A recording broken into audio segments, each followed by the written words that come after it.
Alright, what is up guys? So today's video is not something I was anticipating making. There's been a slight change of plans with the E30 build. Essentially, I've had multiple people pressing me to buy the car off of me, and I really wanted to finish this project, but my heart really hasn't been in it. So after I've had a couple people pressing me, to buy it, and I didn't even have it listed for sale. I had somebody locally, and then I had somebody all the way out in California who's been texting me for probably a couple months now. They've been really looking for a diesel, and they really want one bad, and they know that I'm one of the only people in the US that has one. My heart really hasn't been in it, and I know there's going to be somebody who wants to pick up this project and finish it and take it kind of where it should be.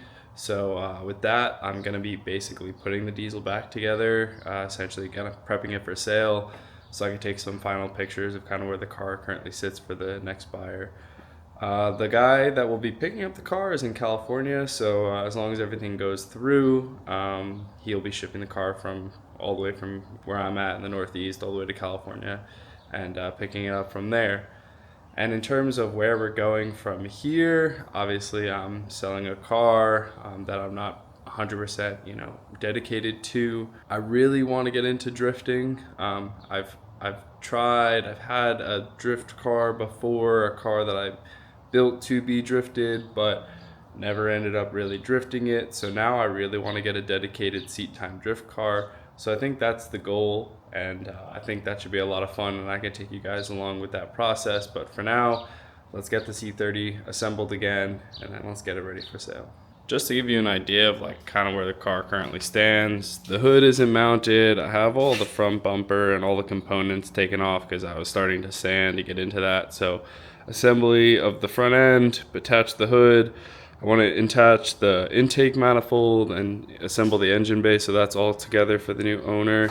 Then I did bolt up a couple things under the chassis, get it on the ground, and then some loose ends on the interior, and then just give it a vacuum and it should be good to go. So as you can see, you kind of just have some parts lying around, took some trims out and stuff. So I'm just going to assemble everything, get it back together and tidy, and then it should be good to go.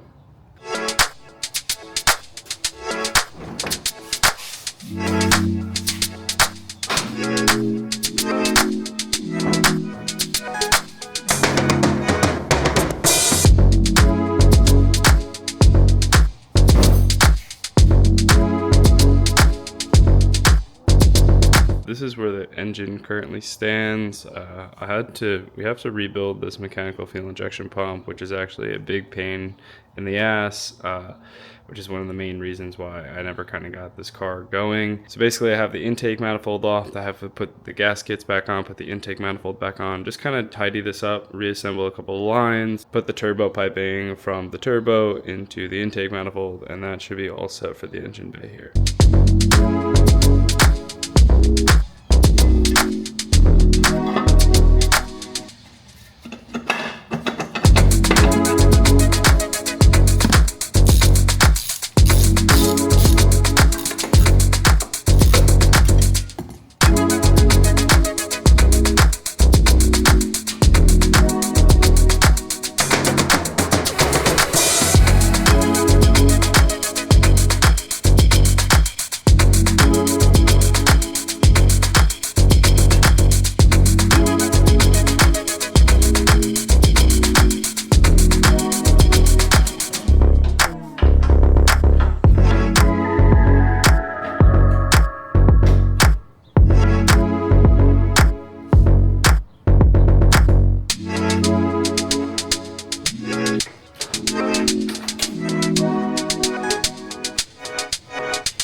Alright guys, so yeah, I went through, wiped the car down a little bit, reassembled some of the stuff, so I'll give you a little walk around of the car, kind of where it stands right now. I have to get it back on the ground, but yeah, I didn't really do a great job filming, kind of putting it back together. There's a lot of like stupid little stuff, just wiping it down and giving it a vacuum, so we're going to go through the car now.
Alright guys, I don't even know how this video is going to turn out.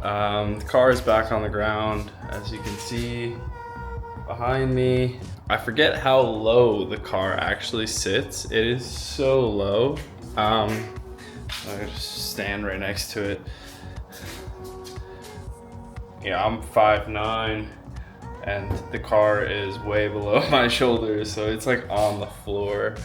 But it's all assembled. We're gonna see what happens. He's probably over the next week or so talking with the potential buyer, and as long as everything goes through, car will be shipping out soon. But yeah, I don't know how much I said earlier, but I think the next car, you know, I'm sad to see this thing go, but I'm also happy to see somebody who's gonna see it through. And I'm a little bit more excited about getting into something that I can drift and race.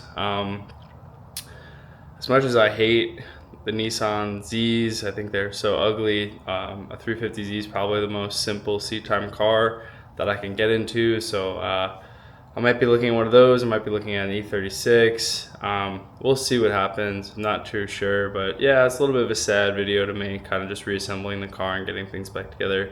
I didn't film too much, just kind of wiped everything down and got it back together. I was talking with the buyer a little bit today, but yeah, that's it guys. Well, thanks for watching. See you in the next one.